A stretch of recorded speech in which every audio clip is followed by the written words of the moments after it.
Now, Dr. Paul Craig Roberts was the former Assistant Secretary of State, the former head editor of the Wall Street Journal, and, of course, a best-selling author on many of the top think tanks in Washington as well. So he's, a big former insider. And he has talked a lot about the fact that there is insanity by the ruling elite. He was involved in the collapse of the Soviet Union and negotiating that with them. He's warned that Russia may use nuclear weapons. Well, they came out, Putin last week, and said that we were preparing to use nuclear weapons if you continue to send in armor to attack us. Cracks in Washington's empire, Washington's EU vassals might be finding their backbone. Roberts reported on this on the 18th. A day later, it was in AP, Reuters, everywhere, basically the same headline, that a whole bunch of countries, Switzerland, Luxembourg, South Korea, Japan, Australia, and others, joined, and also Britain, Germany, France, and Italy, to get into the Chinese-led Asian Investment Bank. But some of the elite over here are investing as well.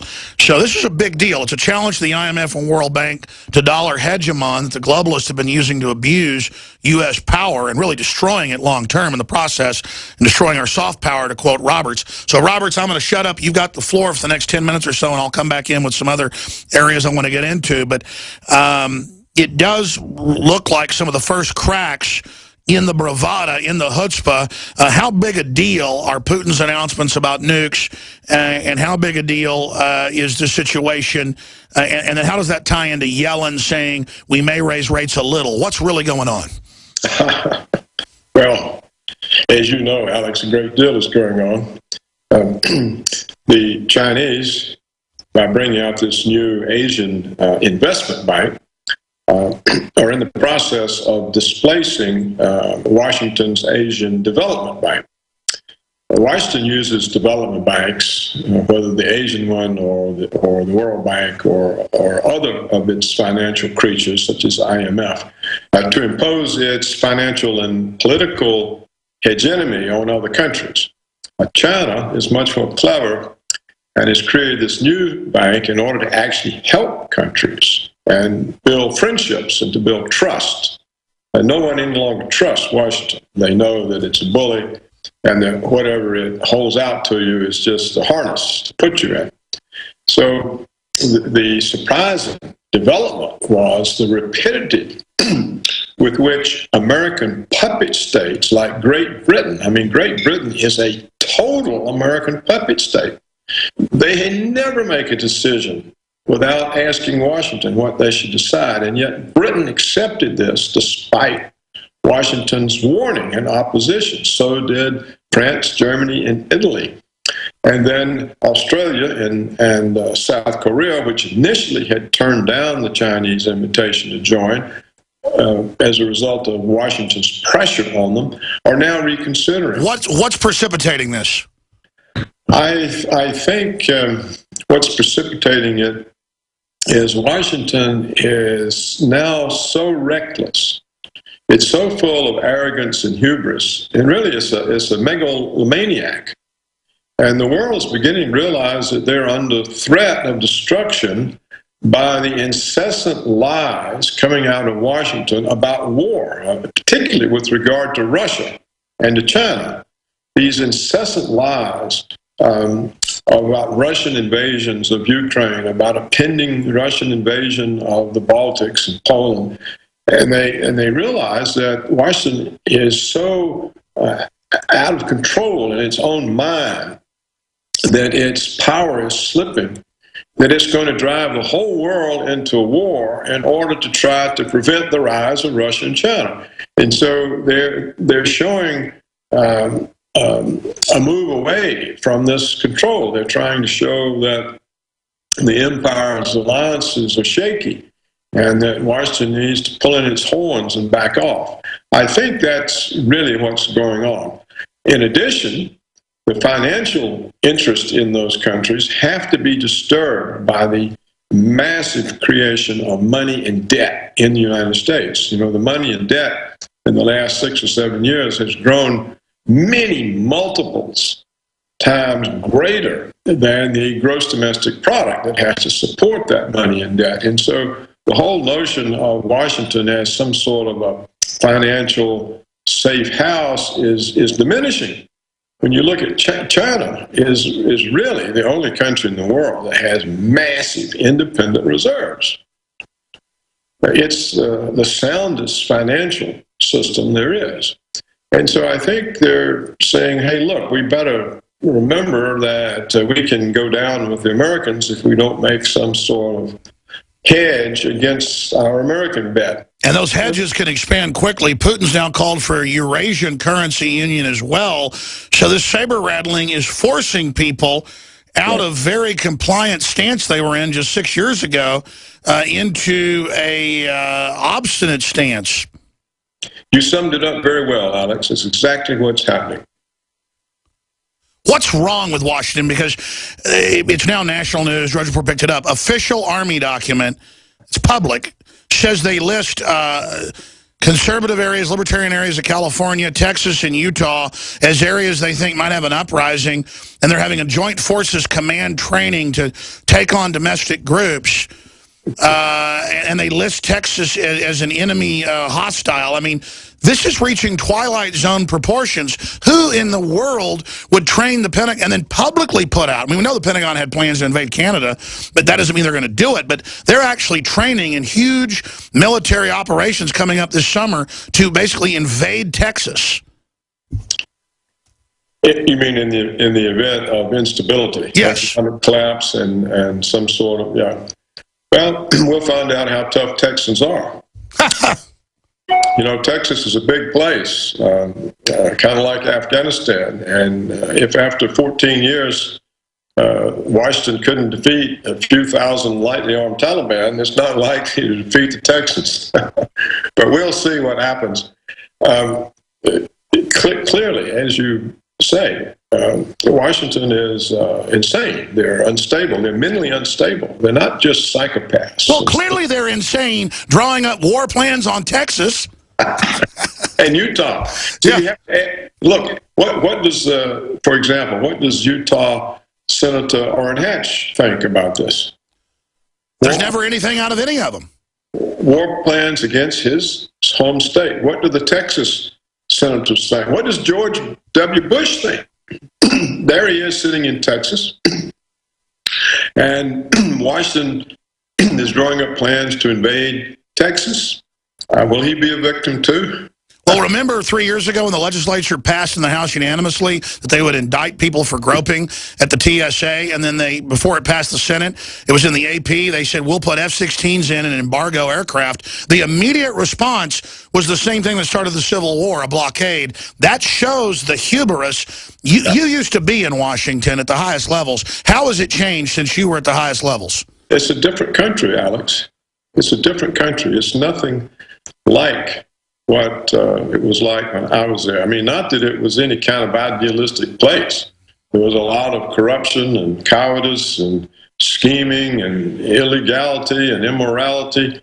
But compared to what it is now, it was like heaven. There's no... What was Ronald Reagan like, who you knew, I guess, pretty good from what I've read, and he credited you for Reaganomics. What was he like versus what we have now? Well, he never would have done any of this stuff. He respected the Oval Office. He respected the Constitution. The kind of bad things he got roped into doing was part of forcing the Soviets to negotiate the end of the Cold War. For example, Grenada, Nicaragua. The neocons in the government, before he fired them, told him that you can't let there be a left-wing takeover in the Caribbean or in Central America because it will encourage the Soviets. And you'll never get them to negotiate the end of the Cold War. Well, that was his main goal, to end the Cold War and to cure the stagflation. And he said you had to first fix the economy so he would have the resources with which to threaten the Russians and drive them to negotiate.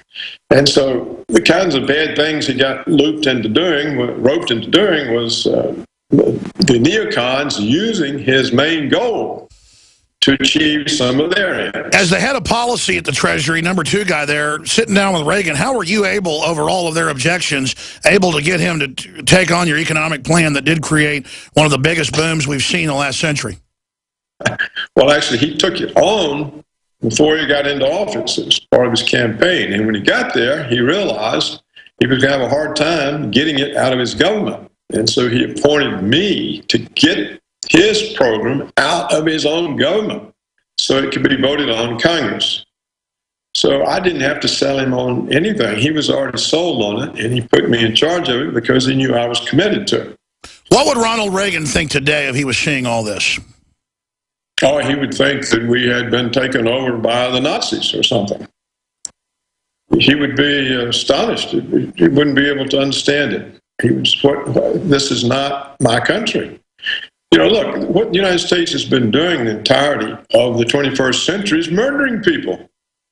I mean, the United States has become Murder Incorporated. It murders people. All it does is murder people. It's 7 or 8 countries. They've been repeatedly invaded, bombed, droned. Some of them are in total ruins. We're talking about millions of people either dead, maimed, or displaced. And it's ongoing now. They're starting on Russia. See, Ukraine is being sacrificed. I mean, it's a basket case. And it's all to stop the rise of Russia. We were going to get into this anyhow, but we're... Yeah, let's talk about Putin's statements. Well, initially, Putin thought that Russia was now part of the West.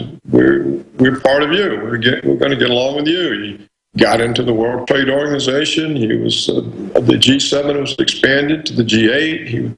Everything was fine until the United States went in, organized a coup in Kiev, threw out the elected government, put in a puppet government, essentially a Nazi government that hates Russians, and they started killing Russians, destroying Russian war monuments, threatening the Russian populations in eastern and southern Ukraine.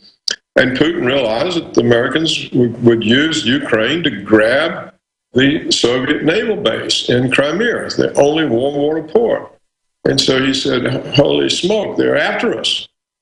And so he has been gradually catching on that this wasn't some kind of mistake that got away from the Americans, that this was an intention, and that the United States intends to turn Russia into a vassal state, just like everybody else.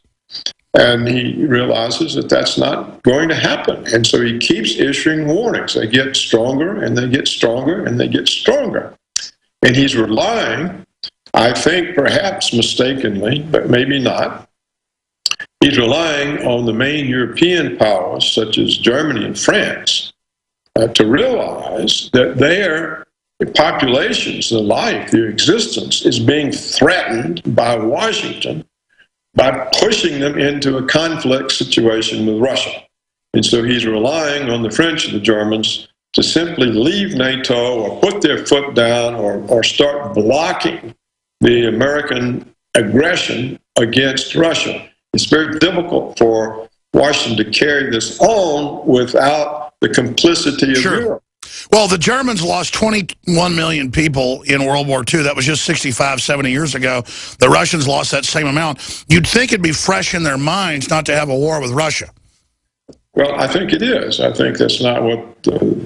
I mean, a few of their crazy generals, but other than that, the population is totally against this, you know, and many of the members of the German parliament, the former chancellors and political leaders have all come out telling Merkel, you really got to stop being Washington's puppet. We can't take these kinds of risks. It's not in the interest of Germany or Europe.